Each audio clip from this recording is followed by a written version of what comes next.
Alright, this is with the blind shaker. I did a little WDT and a light-ish roast. So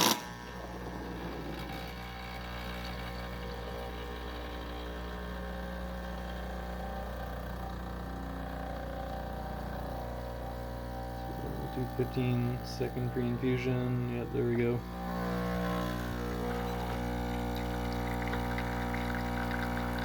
This is at low RPM on the P64 with multi-purpose burrs. So it's not gonna look too pretty. We got 30. Alright, that's enough. So I got 30. Shit. So, whoops. The thing goes too fast. What time was it on the machine? I don't know. But probably it was like 15-second pre-infusion. I don't think there's any drips before that. So yeah, probably like 30, 40 seconds. Yeah, I only put 16 grams in, so it should be okay. It's a light roast. Alright, just give it a stir. These are the same beans. I'm gonna try again without using the shaker. This is shaken and also a little stirred. On a side note, this is a slightly magnetic puck screen, and the strong little neodymium, the strong little magnet. It's like so cute, tiny, but very powerful. Couldn't manage to pick it up. It's like so lightly magnetic. It wouldn't come out of the coffee bed. But it does retrieve it if you don't want to touch the puck screen, like fishing it out of your knockbox. That works. It's strong enough to lift it up, just not strong enough to pull it out when you have the friction from the coffee kind of pulling on it, attached to it, and maybe friction from the sidewalls, depending on how tight these fit in your portafilter. So yeah, it doesn't quite work. You need an actual like really magnetic puck screen for magnet to work, but I'm impressed with how strong these little things are.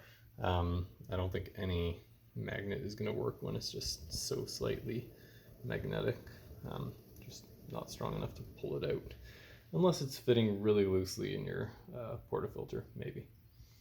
Yeah, so the shot was good. Hold on, let me try it again. Shot's nice, very smooth, maybe a little over extracted because it went to 37 grams, but yeah, not bad, like just a tiny bit of bitterness maybe. I'm at 200 Fahrenheit, which is pretty low for lighter roasts, and relatively low. Yeah, the long pre-infusion probably was unnecessary, but I find that might help if it's going to be too long of a shot. Rather than forcing it at high pressure and getting channeling, it's better to kind of soften it up with the pre-infusion.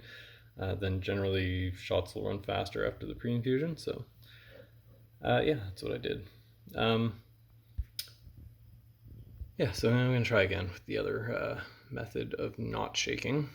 It should run faster. So at lower RPM, so that's setting 3 out of 7.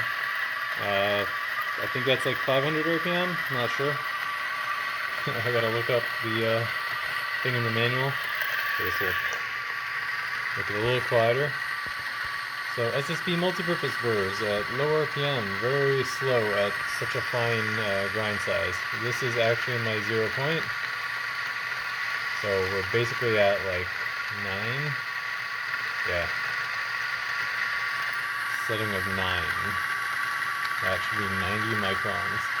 So very fine with this basket, and I was having issues on the DF83 because it was clogging up, grinding like at number 4 or 3. So yeah, the thing is, so I was slow feeding into the burrs, give it a little tap, especially at low RPM. Actually here, let's see if we get anything extra out by increasing the RPM. Yeah, got a little out. Now I'm going to tap it. Not much else. Probably just dust, which is not good for the extraction. So we're going back to 3. I think I can get more flavor clarity out of the coffee.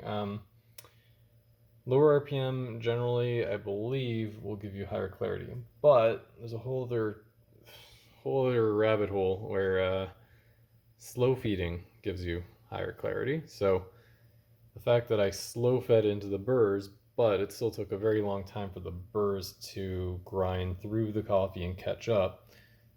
I think I'd have to ridiculously slow feed where it's like one bean every couple seconds, which is not something most people are going to want to do. So I'm thinking the benefit of low RPM might not be so great, at least not on a small burr. Actually, you know what? It's not usually that slow. It's because I'm grinding super fine for the Weber basket. So yeah, usually it's a lot faster.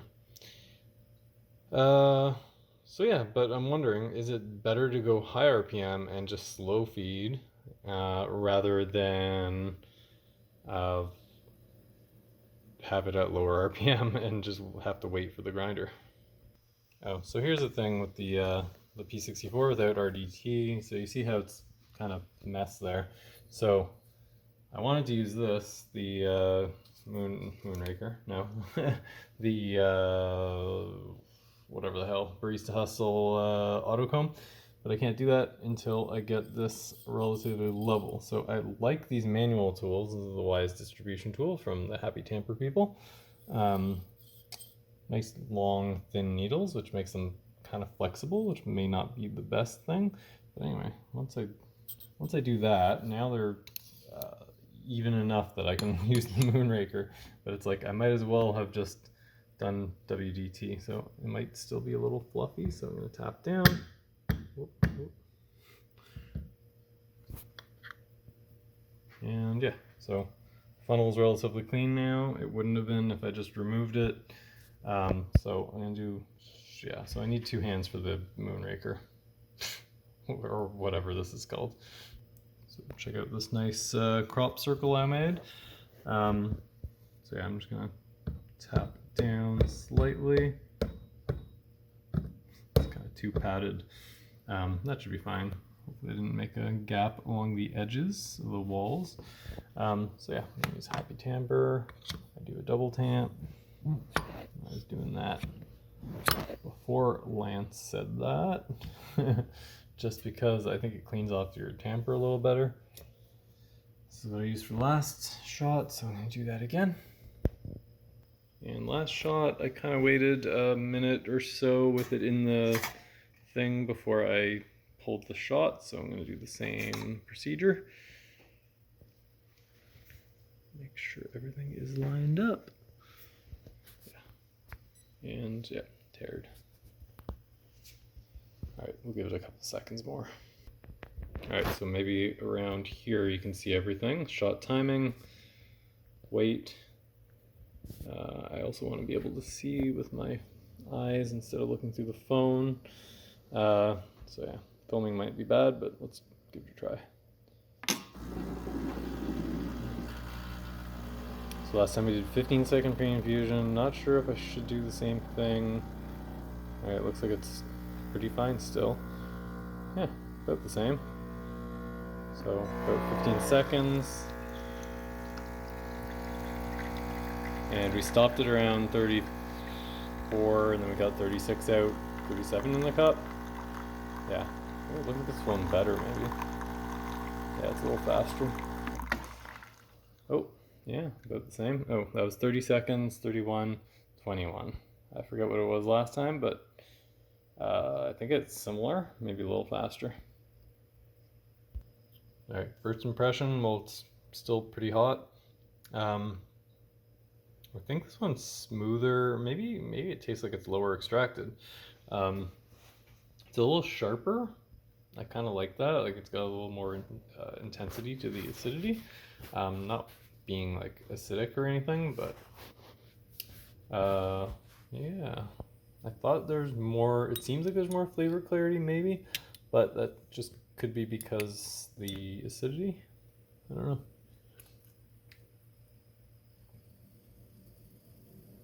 It's still pretty smooth. I think there's more body in this one, the first one. Maybe not. Yeah, this one seems more bland. Like less flavor clarity, more blended.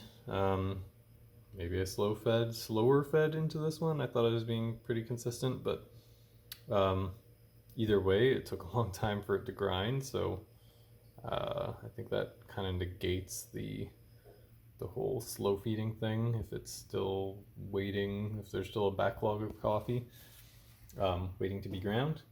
All right, I'm gonna try a couple sips of each. Yeah, so I'm definitely noticing more acidity and maybe a little more flavor clarity to the to this one, which I used the auto comb for and didn't shake. The shaken one smoother, but I feel like it's more boring.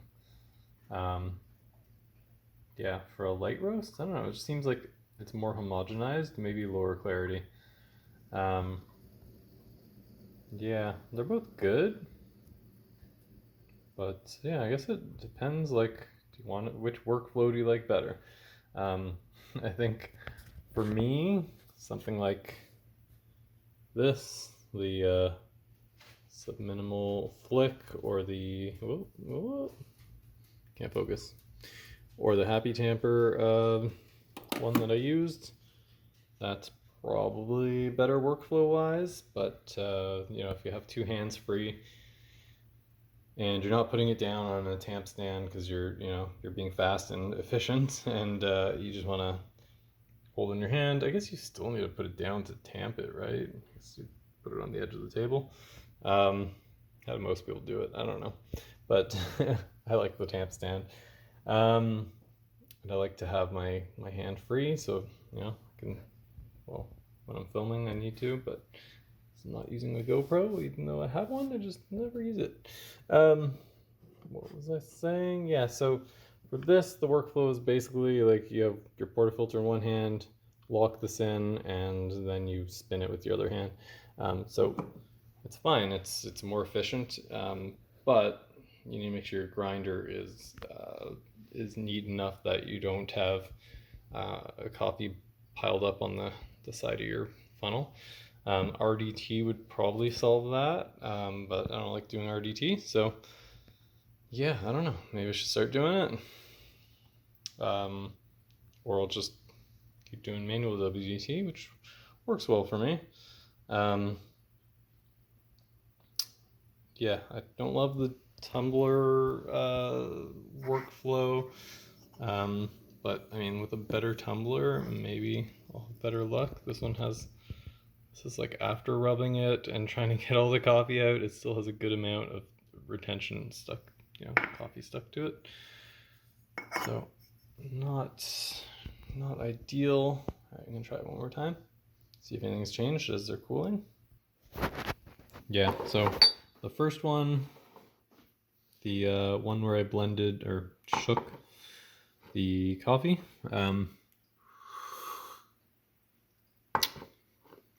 I think technically it is the better, smoother, more balanced. I feel it's lacking something. Maybe it's just this shot, I don't know.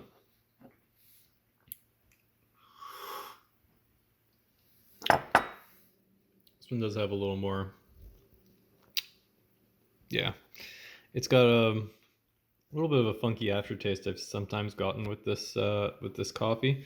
So yeah, the thing I like about this one is it is cleaner.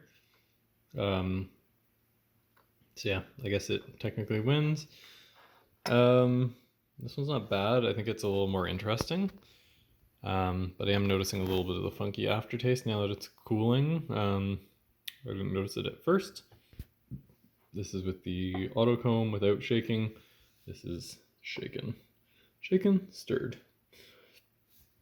Let's try it one more time. Yep, there's definitely more acidity in this one too.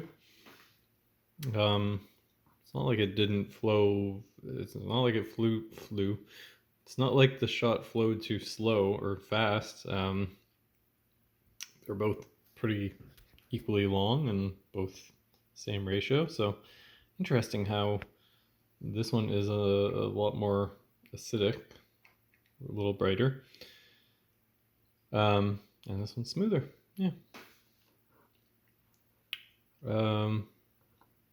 Yeah, but the cleanliness, that's like the fact this has a nice clean aftertaste. Comparatively, I mean, it's not super clean, but it's better than this one in the aftertaste. I'm getting a little bit of funk. Yeah, it's an Ethiopian coffee. It's a blend of I think it's a couple different Ethiopian coffees. Yeah, it's by a good roaster, but I don't know, maybe it's not my favorite. I could see this working well with like a dark roast too. If it has some weird flavors or something that's like it's too harsh, this tends to smooth it out. Although it's too early to say conclusively, but I think from the few times I've done the shaking experiment, it does seem like it smooths things out. Maybe it's just because I'm doing a better, more even extraction, as they claim. I don't know. But yeah, I thought I was getting good results with WDT. This is something else to try. I don't think you have to necessarily buy a tumbler shaker. I think you can get away with shaking in your dosing cup, and like I did, I kind of leveled it off with some WDT, because when you shake it, even in the tumbler, it doesn't always make a nice neat pile that's gonna flow perfectly. I've done it without WDT, and I've noticed some channeling, uneven flow with the shaker, so I still recommend doing WDT.